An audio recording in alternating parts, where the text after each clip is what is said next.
Yeah, making the new IP is, how can I put it? It's just don't do it.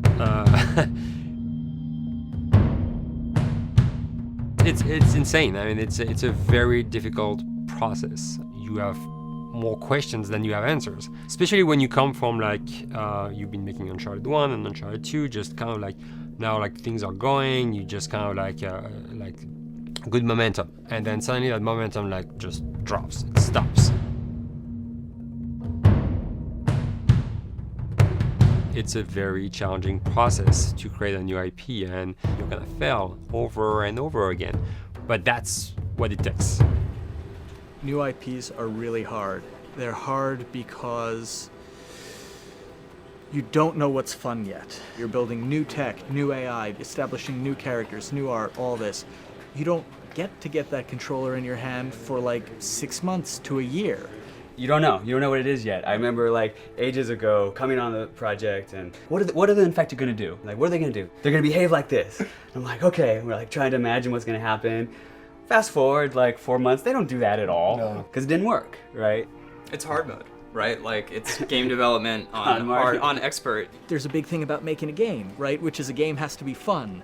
You get your first build where everything's working. You got player mechanics. You can walk around the world. You can shoot. You can melee attack people. You've got the AI in there. They're very intelligent, very difficult, and it's totally not fun because they snuck up behind you and murdered you in a second, and there was no way to figure out what was going on. We're making a game, by the way. Hey, James.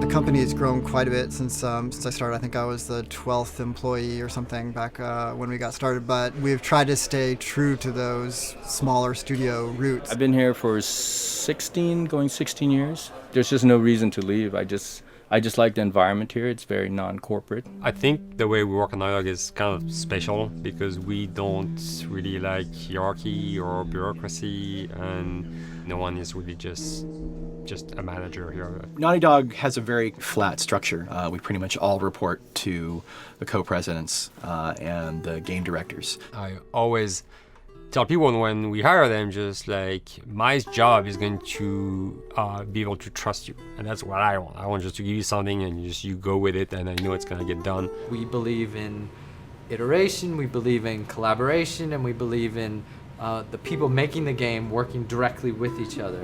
When we have designers and artists, animators all mixed up, anybody that's working on the same tasks, the same characters, the same areas, put them next to each other so they can communicate a lot better. We don't have a lot of meetings because if you need something to get done, you just walk over and you talk, and then you go back to your desk and you finish it up. And I really like that. I like when I just walk in the office and I see just designers talking with the programmers or programmers over the animators and talking to them. I think that's when really the magic happens. Naughty Dog, we really try to cultivate a culture where anybody can criticize anybody else's work. And we encourage people to be blunt about it and not try to sugarcoat it too much. It takes too long to be nice sometimes. It's not personal. It's based on more like how can we make a better game. We want everybody to have a voice. We want to cut out all the bullshit if we can, making sure that people are making decisions not based on ego, but what is going to benefit the game. When you see that people trust your opinion and that they value it, it's such a great feeling. You really feel like you're working as a team on a collaborative effort. We want to sort of remember where we came from and you know why we were successful then, and try to continue that success now. We make games. That's what we like to do. Back when Uncharted 2 wrapped up and we decided that we were going to build this second team and create a new project, we kicked around a lot of ideas. One of the very earliest ideas was to go back to Jak and Daxter. It's really near and dear to us. We really love those characters in that universe, and we think that there are some interesting stories still to be told there. We started to realize that it was not going to do justice to the franchise that the fans had fallen in love with. It would be shifting it so far in a new direction that we felt that effort would be more justified in developing a new IP.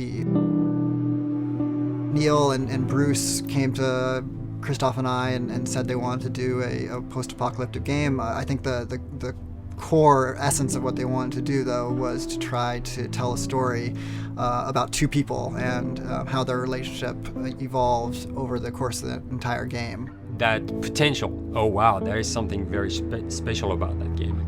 This is going to be polished. Like, you're not sure if it's gonna work or not, and you have doubts. And like, should we be doing a game like that? Should we be doing a first-person shooter? Whatever. Like, you ask yourselves all those questions. And the creative director and the game director are the core of the team that have to really see eye to eye. That's why you have that balance between like Bruce and Neil, and Neil's gonna try to push the just the story and the characters, and Bruce is going to try to push that with just the gameplay as well. And so it's kind of like those guys are just trying always to find the right balance between the two. It's a very delicate process. We feel that the interactive medium has an untapped potential to touch the feelings of the player. You have that connectivity, the fact that I'm actually in the world and participating in what's happening on the screen in front of me gives us some sort of advantage to make you feel connected with what's actually happening.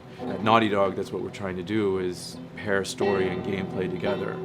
If we can make you feel like you're actually with these characters on that journey, and you're invested in those stories and those characters, then you're feeling, in theory, the same thing that they're feeling. As the story evolved and took different shapes and different forms, the thing that was always there was Joel and Ellie. And because of that, everything kind of grew out of that relationship.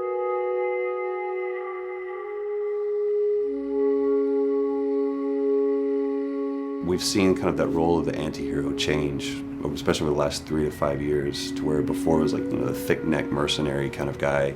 For this game specifically, for this story, we needed something new.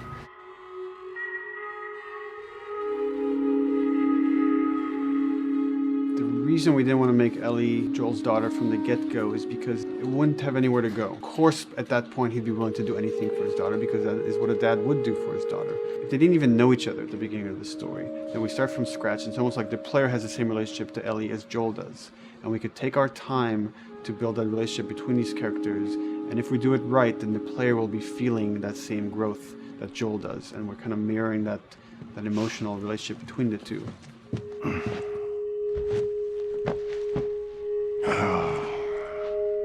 What are you doing? Killing time. Well, what am I supposed to do? I am sure you will figure that out.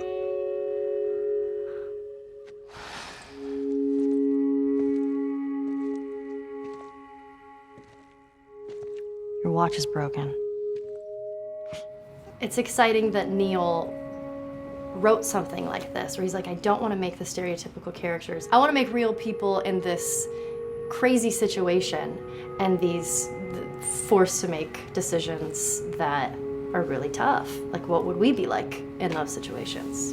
I mean, we weren't consciously trying to pick male or female for characters. You just try to pick characters and just be honest with who they are. It almost doesn't matter, right? Joel's daughter could have been Joel's son. Ellie could have been a boy, and Joel might have been Tess. You could have swapped those roles, and I think the story would have still worked. The focus on female strength, it's so unique. You get to see what's so powerful about a woman through all of these female characters, which makes this game wonderful and unique.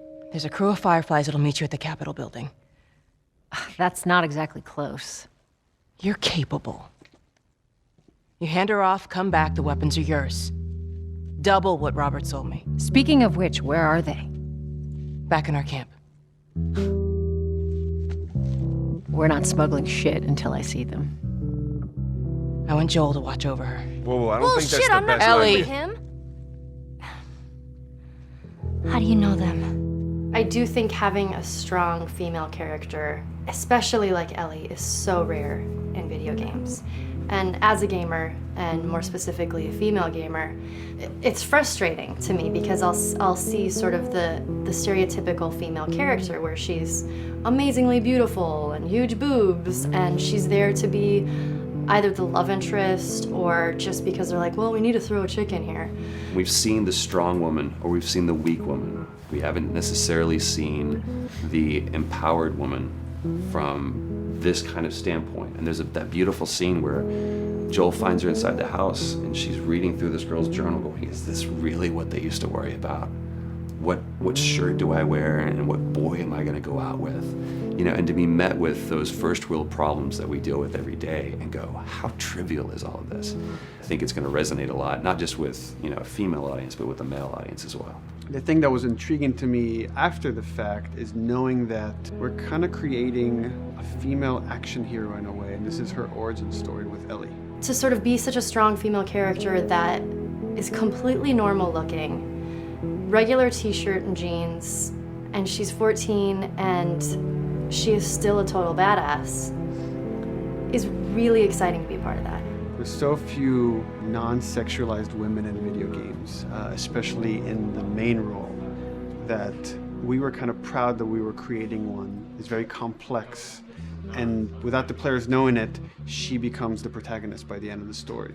And that's why she's in the front of the box, and that's why we've been promoting the two of them together so much. Who's there?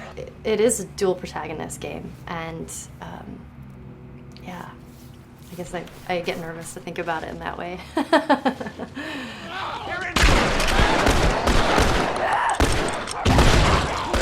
We couldn't talk about it. In fact, in interviews we've been lying about it, saying you never play as Ellie because it was so important for that to be a surprise. Sorry, journalists. Here we go.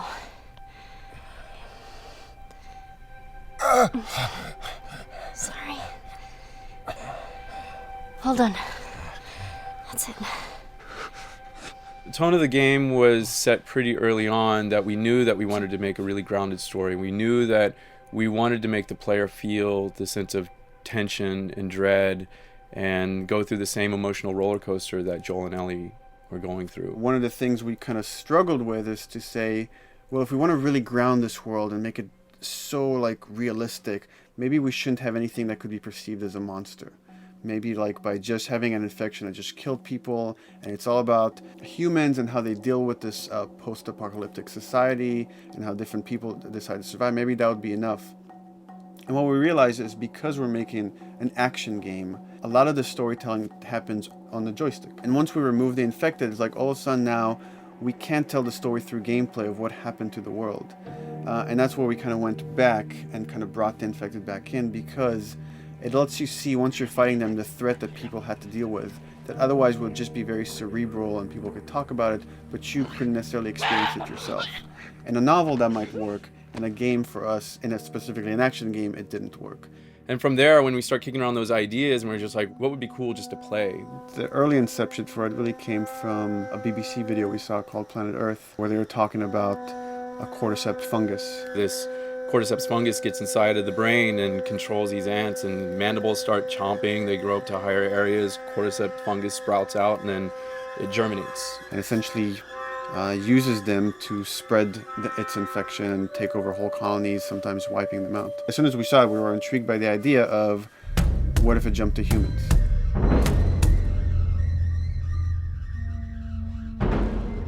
So what would happen? How would people react? What would happen to society? As we're trying to develop the look of the infected, we went through so many different iterations, some that looked really alien and subhuman, some that looked just essentially like zombies, and we couldn't find like an original place for them. But one of our artists just did this kind of photo mashup where he took a bunch of images of diseases or images of fungal overgrowth, and he kind of mashed it all together and he threw it on this person. It was a very iterative process, making sure that the fungus felt properly integrated, like it was part of the body, growing out of the body. And not just fungus growing on the head, but it's tearing the face apart, cleft down the middle, this gaping maw of a mouth with the crooked teeth. And it's in great agony as its humanity and its brain is still somewhat functioning. Maybe you still have some human cognitive abilities or thought process back here. This isn't some decaying corpse on the ground. This is a living thing that's going to be coming after you in the world. The fungus is always the focal point. So you can see from a distance, oh, this guy's infected. I can tell straight away.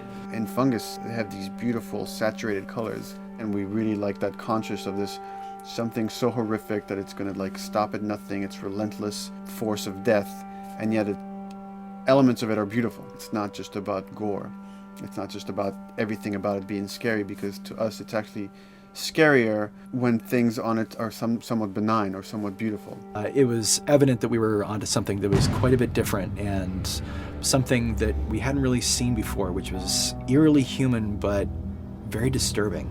And it seemed so creepy and so unique that right away we gravitated towards it, and it's like, this is our base infected. Everything should kind of come out of this look.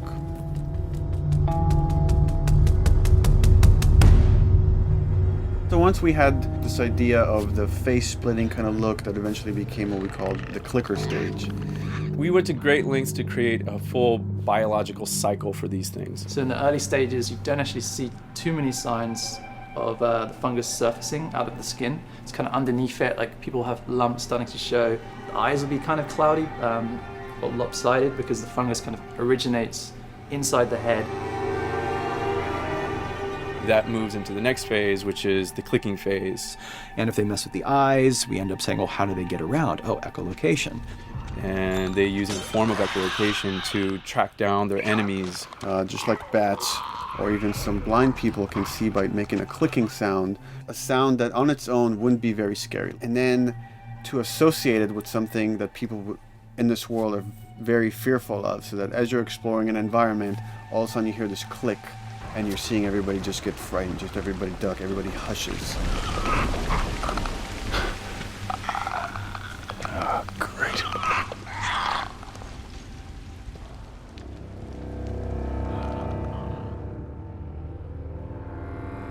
The bloater is the most severe of the stages. So large pieces of the body has been replaced by these kind of fungal plates.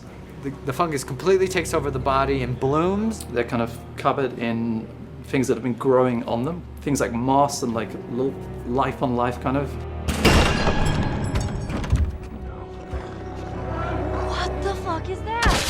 Goddamn bloater! When the infected feels like it's going to die, it finds like a dark corner and it becomes part of the environment. The human elements aren't there anymore. And then the body is gone.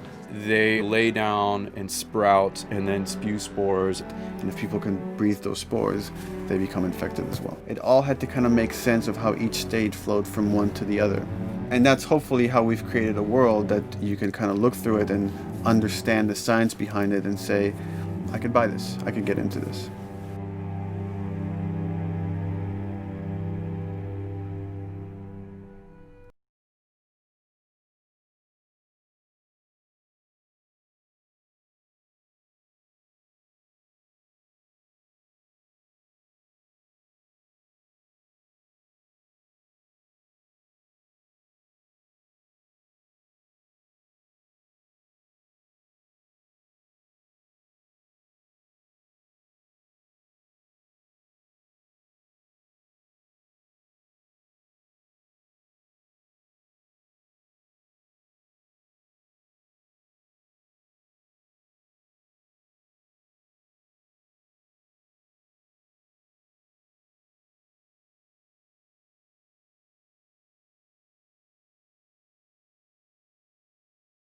Character, really grounded with a lot of texture. What happens, after 20 years of the fall of man, when no one's taking care of anything? This book called The World Without Us describes in detail how much fighting on a day-to-day basis we have to do to keep nature back. And once you stop doing that, how quickly nature can reclaim that. As they talk about New York and how every day they pump water out of the subway system. That system breaks down within 2 days, a whole city is flooded. And once water gets introduced, then structures collapse pretty quickly. Trees will sprout and wind will carry those seeds over and gutters get clogged. And then when it rains, water fills up and then pretty soon you have vegetation growing over there. And once you have vegetation,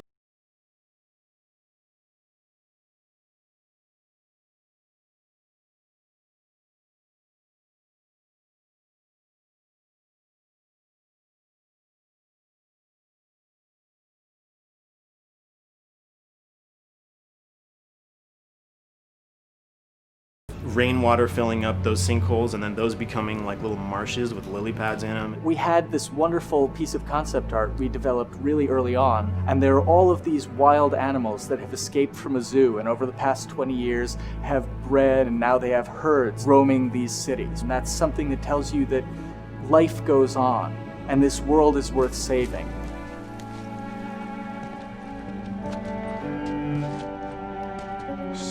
Don't scare it. I won't.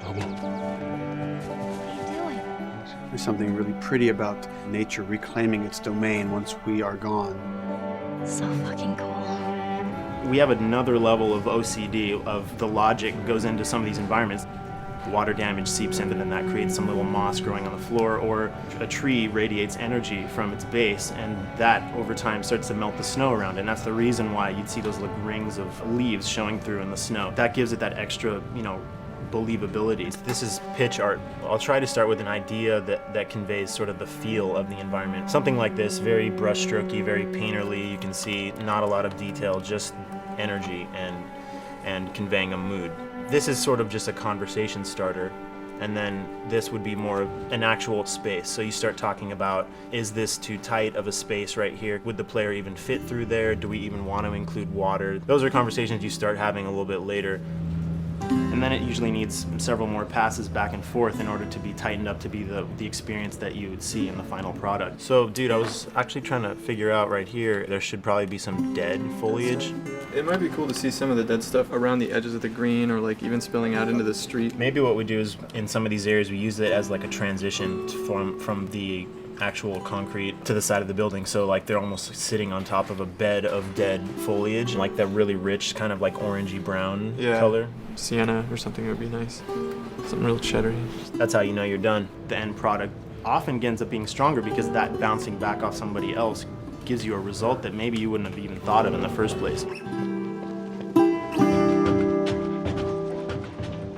All right, here's the bridge. That's our way out of here. As far as concept art goes, definitely the ultimate goal is just helping everybody as much as possible. Me and the background artist will work together. I'll often just go to them because they've got like a really, really good like visual imagination. At some point, you came in almost like flat on. So that's kind of good because the bus station is right in your peripheral view, and you're probably going to enter the bus station. You're probably not going to get lost. But it doesn't at all utilize this cool architecture here, like the bus station sign. Like that's a really distinctive silhouette, and it's a really interesting sort of architectural detail. So we changed the entrance. Look at that. Another city, another abandoned quarantine zone.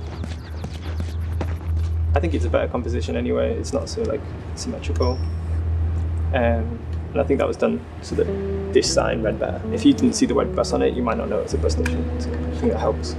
Everything we're doing in the environments is relating back to what you should be feeling in the story or what's happening to these characters. So is that everything you hoped for? Jury's still out. But man, can't deny that view. Come on, this way. When we first came up with Ellie and Joel, we had this idea in our heads of who they would be, but we didn't necessarily know the voice. It took us a while to find our Joel, but for Ellie, I think Ashley was the second or third candidate to walk in, and right away we knew. Yeah, you know Why what? are you so scared all of a sudden? Because I'm a coward, okay? So just get your shit and let's get out of here. Damn it. I'm not like her, you know. What? You think I'm gonna end up like your daughter? The way she delivered the lines, the way she just embodied that character is like, that's Ellie, there's no question about it. I saw the character artwork and I related to her a lot. I mean, she's kind of a tomboy and she's kind of tough, and I mean, obviously I'm not 14, and I think that's the main difference between the two of us. I read the scenes and I was like, I need to play this part. You want to be my hero? Forget the whole bit about saving my life. Buy me a stack of these bad boys instead.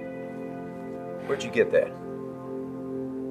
Back at Bill's. I mean, all this stuff was just lying around. And then once we had her, we said, okay, well, we're going to do another round. And we're going to have Ashley this time in the casting sessions. The chemistry of these two characters was imperative to get right.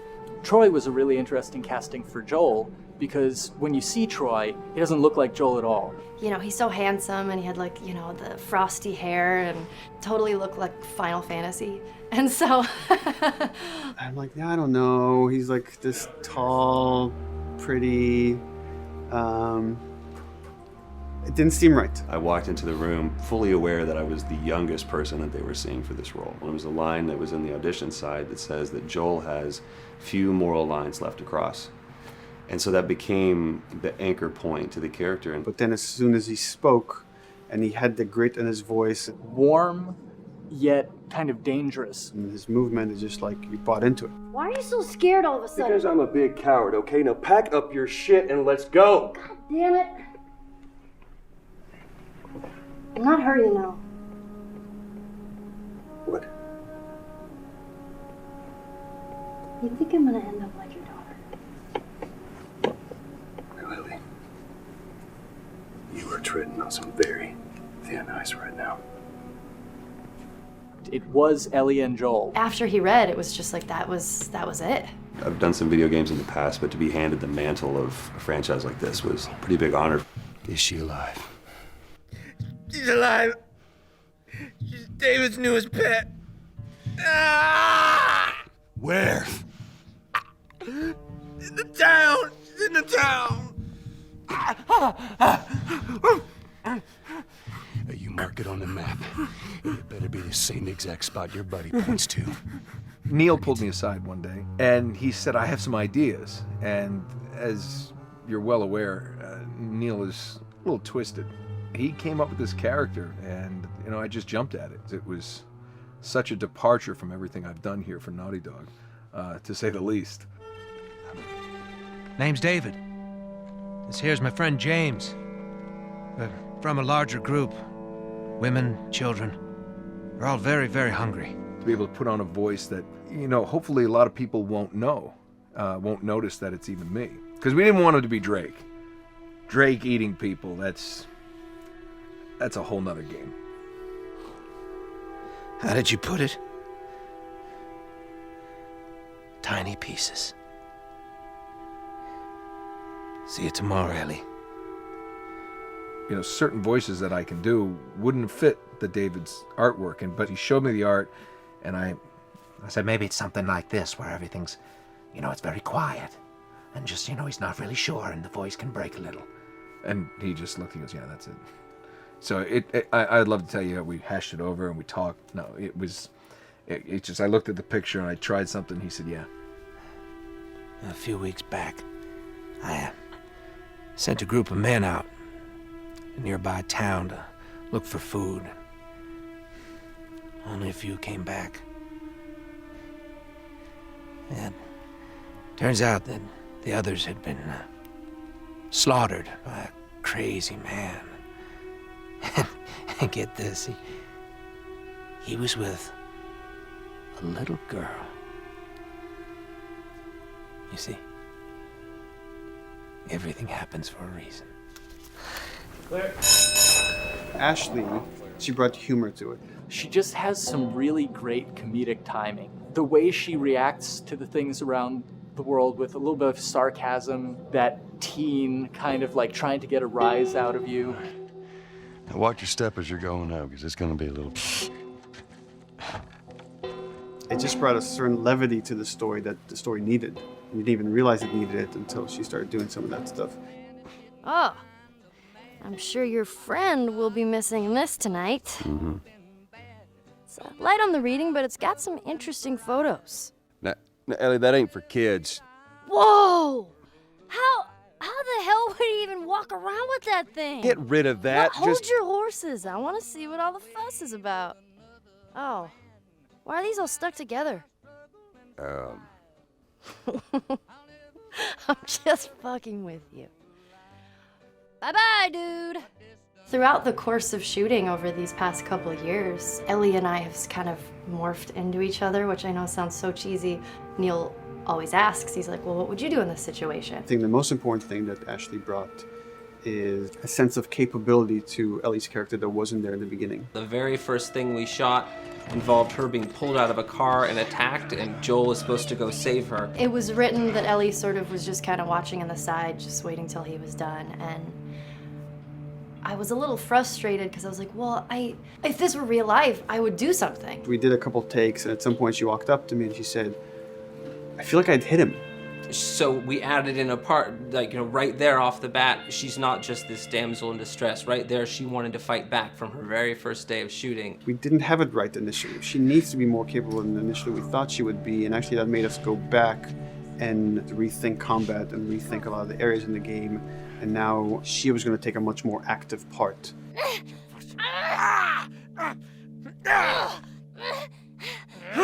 Anything that requires, you know, a lot of body movement, we do with the actors on the mocap stage, and we try as much as possible to use our actual principal actors, use their body motion as well as their voice. We capture it all at once there on the stage. Having the actors perform as well as being recorded at the same time was imperative to get an accurate performance, because every time you split up the performance in any way, you lose some of that magic where they did a gesture or they delivered the line a certain way, and those things have to be in sync, or there's just something subconscious that's like off-putting about the performance when you don't do it that way. You are treading on some mighty thin ice here.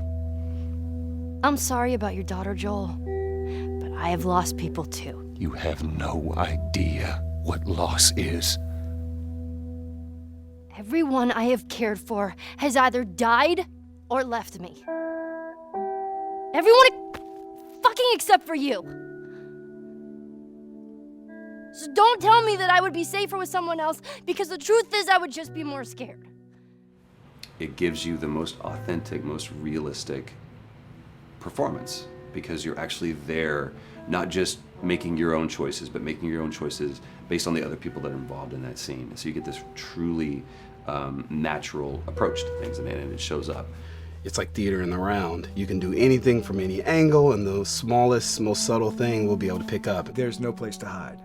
So you have to be as prepared as possible, because you have no idea which moments they're going to use. There are these little improv moments and, you know, little nuances that you get that probably isn't scripted, that just comes out of play, you know, while they're performing. That mistake that is just blossomed into a really good idea. Did we improv on The Last of Us? Yes. Yes, we did. Doing this was a whole lot like being 5 playing in the backyard with a stick, you know, and this is my machine gun, and, you know, and a pine cone is my hand grenade. It's all your imagination. I'm doing the exact same shit that I did 45 years ago. I just get paid for it now. We square. We're square. And get the fuck out of my town. I don't do a lot of voiceover work, so for me it was nice to be able to work off of your other actors. I can't imagine it working any other way. I'd never done mocap before. I didn't know what to expect. The suits were crazy. Yeah, the suit gave me wedgies. Like, deep wedgies that I had to pick out with my middle finger. Too much information. Just how damn sexy I look in a motion capture suit. I look like 10 pound of sausage in a 5 pound casing in that thing, man. Once you get past the fact that like everybody else and you look like weird clown people with these little dots and stuff, once you like give over to that, it really was pretty easy to make it just feel like you're in the moment and in the scene. So everyone that was on this is a slam dunk. This isn't just another gig to them. And that creates a really cool energy for people to really start experimenting and playing jazz. Floor is yours. And action.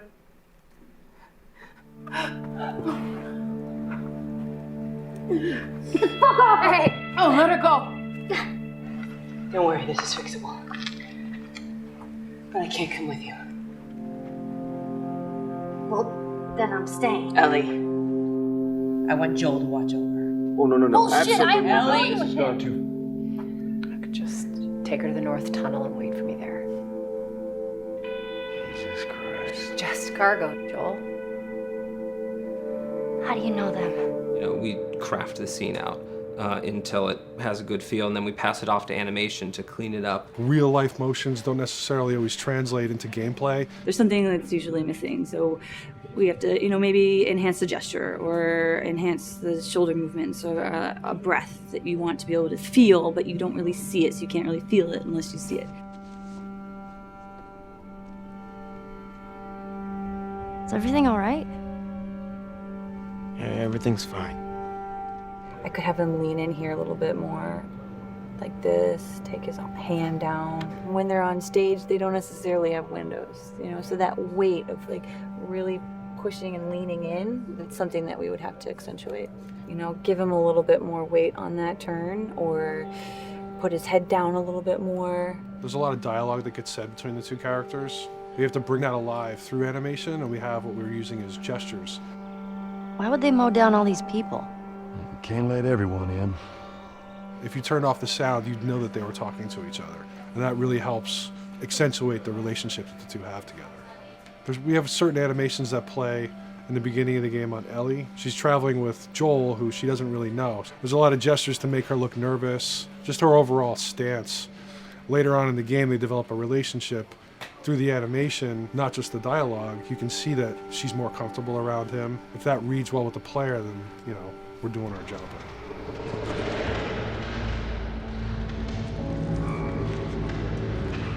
We want her to look scared. When she gets a gun, we want her to look scared of the gun. So if she's gonna aim, she wouldn't be like super trained aim. She would be more like some scared. But at the same time, it needs to look cool and feel cool to the player that plays. It's really just these little tiny details that we're doing, and it's coming across. It's working out well.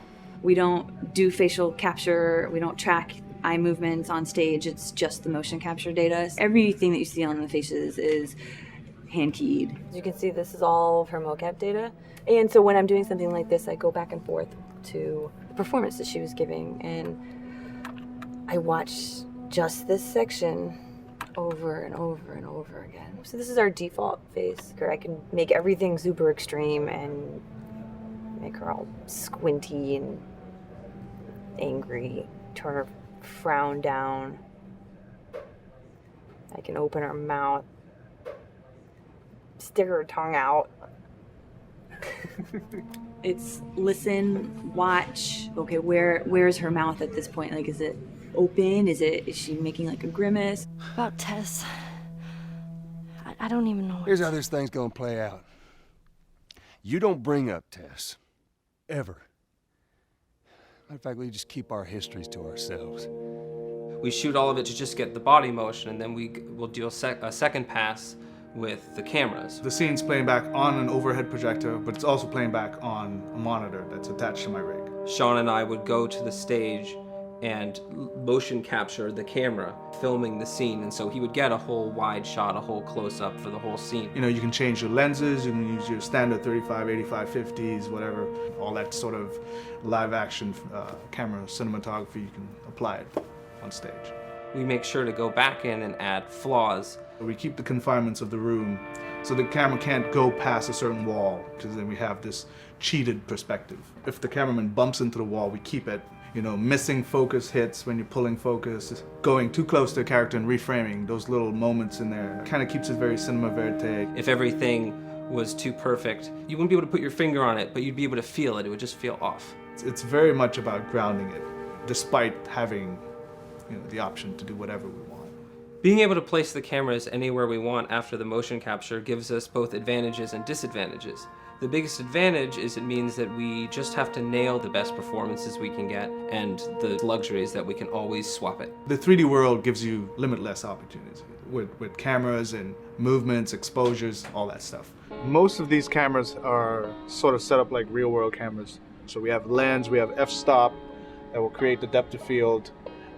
We have aperture to set our film back and all that stuff. A master, and then I have my close-ups, my over the shoulders, sort of just like a live action production. Let's go to camera 30 at the 23.458. Then I get that kind of weird, bend across his back. The closer I bring the camera, the more bend I get, which is, doesn't look right. It looks less cinematic than if I do that, which flattens the whole thing. And I'm trying to also catch Ellie Like if you scrub a little more, catch her in the back here. So I want a longer lens of that kind of stuff. Since I've only had experience working with live action before I got into video games, it was a kind of a cool adjustment to be able to have this extra flexibility in post, to swap a line of dialogue for something different, even though that's not what the actor said at that time, and to be able to still have a close-up on them while they said it. You get to make it probably more perfect than you could ever make it in live action. How far are we gonna take As far as it needs to go. Where was this lab of theirs?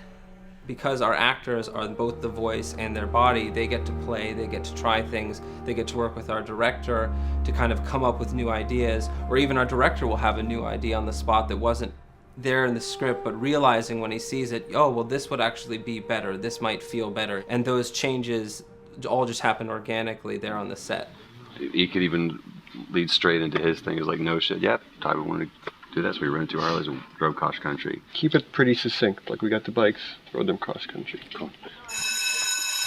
It's shocking to me that this is Neil's first time directing. There was a specific tone and a specific approach that Neil and Bruce wanted to take with this. It just came down to there's nobody knows this story better than you, and then there's nobody that knows these characters better than you. Why don't you just do this? He and I actually had a conversation about it. He says, I think I'm going to try this myself, and I'm not sure.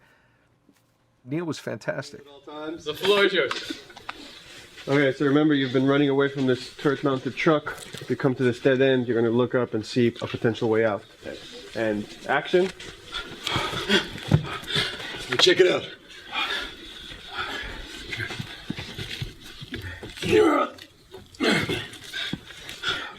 I mean, his writing is honest, and it's dangerous, and it's natural. And I love his economy of words. He doesn't hit everything on the nose, so it leaves it open for you to interpret and bring some nuances and things like that. The entire process is collaborative, but really it's led by Neil's willingness to change and flow and decide something doesn't work, fix it right there in the moment.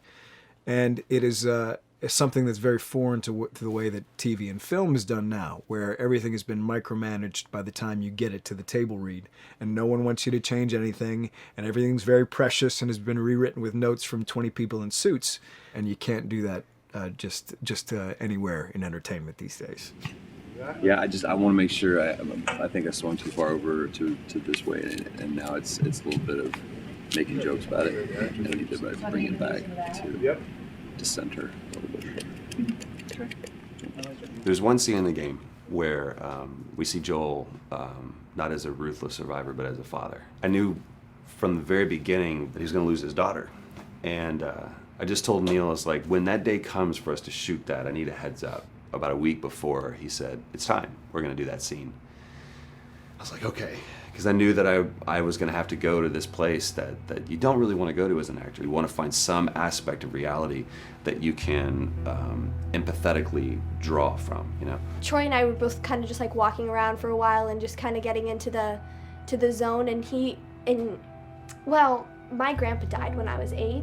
He was like my dad, and so that's always what I use to get into that place. I started recalling all those memories and starting pulling up all those feelings, and they're just right underneath the surface. When I walked back in, everyone realized that something was different. They kind of calmed down, You could feel the energy just drop a little bit more. It was brutal.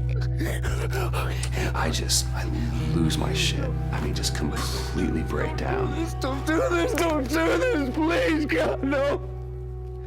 Oh, God, no!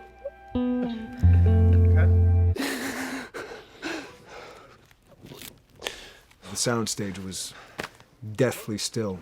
That was the first take, and I felt really good about it. And it's like Neil said, okay, let's do it again. And so you do it again, and automatically you feel like you're manufacturing because you're trying to go back to that place, and you're in that actor nightmare of trying to get back to that reality. And we go through it again in 5th and 6th and 7th take, and I'm just exhausted. I'm crying between takes, and I'm looking at Neil going, this is really, really hard. And finally, after the 8th or 9th take, he said, all right, I think we got it. I was like, oh, thank God. And I went outside, and I was just jacked up for the rest of the day. Just a wreck emotionally. But we got it. Then 2 weeks later, he calls me. And he says, so we need to reshoot a scene. I'm like, cool, what scene are we doing? And he just looks at me. I said, dude, don't do this to me. And you can either at that moment throw your hands up in the air and say, fuck this, and walk away, or you can say, okay, this is an opportunity to get it more right. I'm like, okay, all right, if you don't think you got it, I'm gonna show you that you got it. We've got it in the can. And so we go through it again, and it just feels fake, feels artificial. And Neil goes, go through it again. We start doing it again, and I'm getting madder and madder with each take. And finally, about the fourth take, Neil comes over to me, and I love him so much. He goes, so I'm picking up on some resistance. I was like, you're damn right you're picking up on some resistance. We've got this in the can already, and we're just wasting our time, and we're wasting all this effort and energy. And then he started talking me through the scene. And he was like, what I need you to do is I need you to just strip yourself of all these ideas, and I need you to hit this beat, and this beat, and this beat, and this beat, which just makes it sound so mechanical, and it's such an emotional scene. So we start going through it, and literally I am mindlessly doing these things at this point. Okay? I know it hurts, baby. I know. So I'm gonna lift you up. I'm gonna lift you up. I'm gonna get you over here. Come on, baby. Come on, work with me, please. God, baby. Sarah. Sarah! Don't do this to me, baby. Don't do this to me, baby. Come on. And he stops, he goes, now we got it. And I realized that the reason why I wanted that first take to work was because I wanted everyone to look at me and go, wow, what an actor. And that's not what the scene needed. Those moments where you just have to sort of calm your ego down and just go back and do your work. That scene actually works, not because of me, but in spite of me. And that really is the marker and definition of working with a truly good director. There are many like it, but this one is yours. Why don't you have a seat?